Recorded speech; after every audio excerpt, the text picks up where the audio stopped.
सभी को नमस्कार। एक बार फिर से स्वागत है हिंदी व्याकरण की इस ऑनलाइन कक्षा में।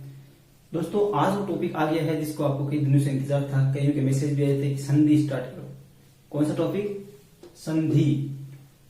आज हम शुरू करेंगे संधि। इससे पहले हम बात कर चुके हैं भाषा व्याकरण का सामान्य परिचय, वर्ण विचार और शब्द विचार में जितने भी टॉपिक आते हैं, संज्ञा, सर्वनाम, विशेषण, क्रिया, अव्यय आदि, इन सब की बात हम पीछे की वीडियो में कर चुके हैं। आपने नहीं देखा तो पीछे की वीडियो में जाकर देख सकते हैं। चैनल को सब्सक्राइब करके बेल आइकन जरूर दबा लें, जिससे अगले वीडियो की सूचना तुरंत आपके पास पहुंच जाए। ये वीडियो लाइक करके सभी के साथ शेयर करें, जिससे घर बैठे सभी को फायदा हो सके। अब आज हम शुरू कर रहे हैं संधि। कौन सा टॉपिक है? संधि। संधि का हम शाब्दिक अर्थ देखते हैं।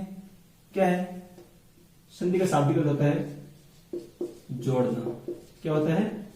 जोड़ना। पहले एक बात बता दो कि आप जो मन में आपने धारणा बना रखी है कि संधि बहुत हार्ड टॉपिक है, समझ में नहीं आता है, मिक्स हो जाता है बार बार, इतने भेद होते हैं, इसके उपभेद होते हैं, तो जितनी आपने गलत धारणाएं बना रखी है, मैं आपको बता दूं, संधि हिंदी व्याकरण में कठिन विषय में से नहीं आता है, कठिन टॉपिक में से नहीं आता है। एकदम सरल टॉपिक है, केवल आपको आराम से समझने की देर है। हम शुरू कर रहे हैं संधि। पहले देखते हैं संधि शब्द बना कैसे है। कैसे बना है? शब्द है संधि। एक बात और, संधि और ये संधि चाहे किसी भी प्रकार लिखो, दोनों क्या है? शुद्ध है। अब हम देखते हैं संधि शब्द बना कैसे है। संधि का विच्छेद करें तो होता है शम धन धी। ठीक है, तो अब इनको जोड़ने पर ये न कहां से आया, यही हम संधि टॉपिक में पढ़ेंगे। पूरी संधि पढ़ेंगे तो हम देखेंगे कि व्यंजन संधि हम पढ़ेंगे। कौन सी संधि? एक है व्यंजन संधि। वहां पर देखेंगे कि अगर हलंत में आए, हलंत क्या आए? मैं, जिसके साथ स्वर नहीं हो, स्वर रहित मैं आए, और उसके बाद स्पर्श वर्ण, वर्णों की बात हम कर चुके हैं वर्ण विचार में। आपने नहीं देखा तो पीछे आराम से देख सकते हैं। वर्ण कितने होते हैं? दो भेद होते हैं, स्वर और व्यंजन। ठीक है, तो हलंत मैं के साथ, स्वर रहित मैं के साथ आगे स्पर्श वर्ण आए। स्पर्श कौन से होते हैं? कैसे लेकर म तक, ये होते हैं स्पर्श वर्ण। तो इसके बाद मैं के बाद स्पर्श वर्ण आए तो क्या होता है? मैं के स्थान पर क्या होगा? अब जो स्पर्श वर्ण होगा, आगे जो स्पर्श वर्ण होगा उसी वर्ग का, ये किस वर्ग का है? ये तय वर्ग का है।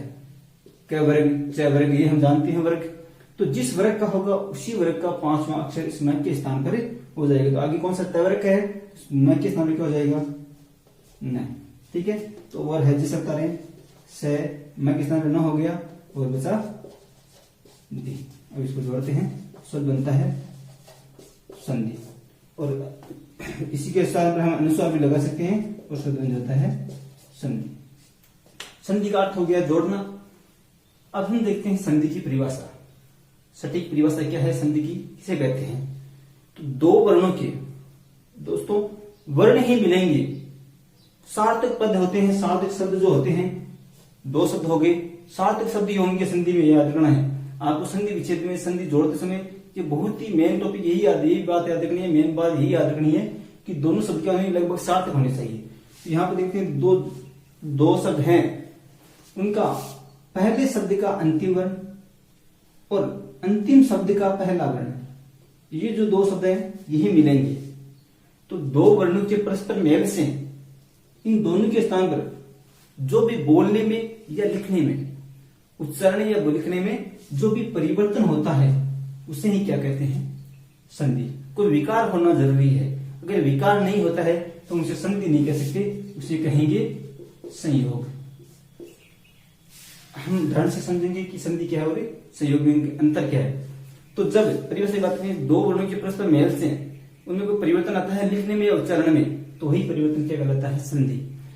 अब संधि को और संयोग को हम ध्यान से समझेंगे कि संधि क्या है और संयोग में इनमें अंतर क्या है। संधि के देखें, एक शब्द है कृष्ण और एक शब्द है अवतार।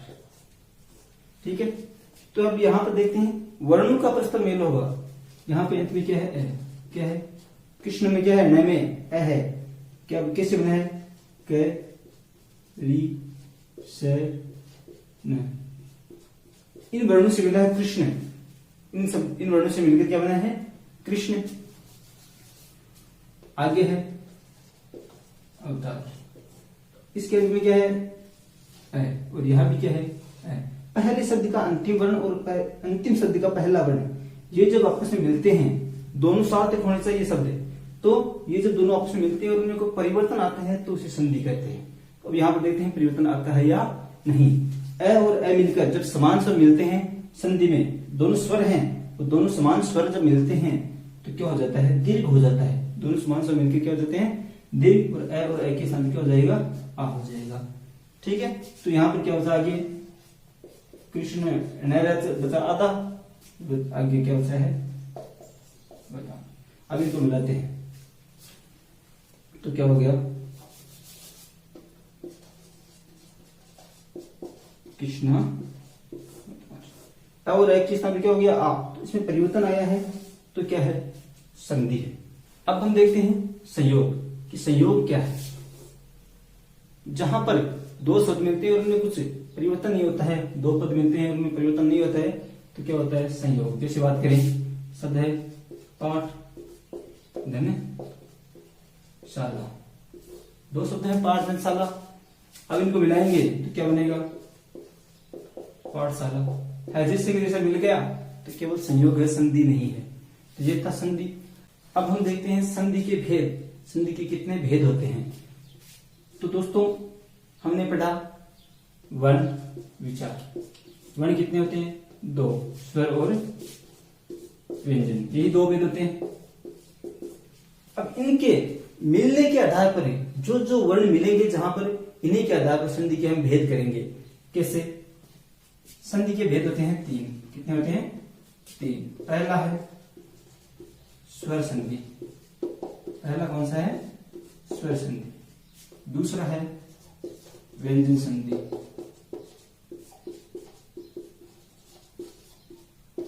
और तीसरा भेद है विसर्ग संधि।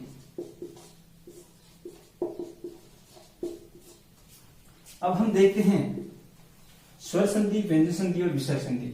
नाम से पता चल रहा है कि क्या है, स्वर संधि व्यंजन, तो वर्णों का एक भेद है स्वर, वर्णों का एक भेद है व्यंजन, और विसर्ग भी किस में आता है, वर्ण में ही आता है। हमने बात कर चुके हैं वर्ण विचार में, अयोग हुआ है विसर्ग। अब देखते हैं ये भेद किस प्रकार बने हैं। तो जहां पर दोनों तरफ क्या हो, स्वर, स्वर धन स्वर। शब्द में हमने बात की कृष्ण अवतार की अभी, तो कृष्ण में क्या था, अंत में ए, और अवतार में भी क्या था, ए।